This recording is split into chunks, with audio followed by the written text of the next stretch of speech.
We're learning new information about the shooter. According to FedEx, they say that the shooter was a former employee. Now, back here at the scene, just over my shoulder, investigators and the FBI continue to comb the area looking for clues to figure out why the shooter opened fire, killing 8 people and injuring several others. This as the country continues to mourn yet another mass shooting. What we are left with this morning is grief. For at least the 45th time in the span of a month, a community rocked by a mass shooting.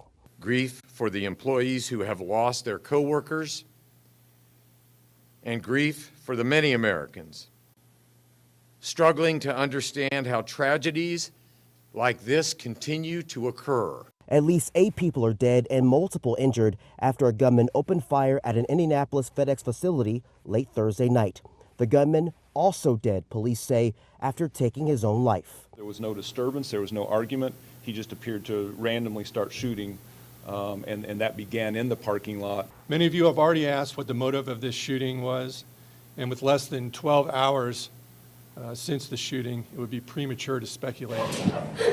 Families and friends reuniting with the survivors after spending the overnight hours trying to get information about their loved ones, as many employees did not have their cell phones on them while working inside.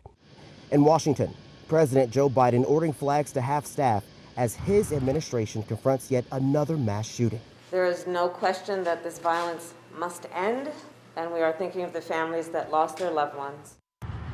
And speaking to some of those witnesses, they say they are just lucky to be alive. Now, again, just over my shoulder, you still see the scene here is still active. We're expecting crews as well as investigators to be here well into the night to try to figure out the overall motive. In Indianapolis, I'm Daryl Forges.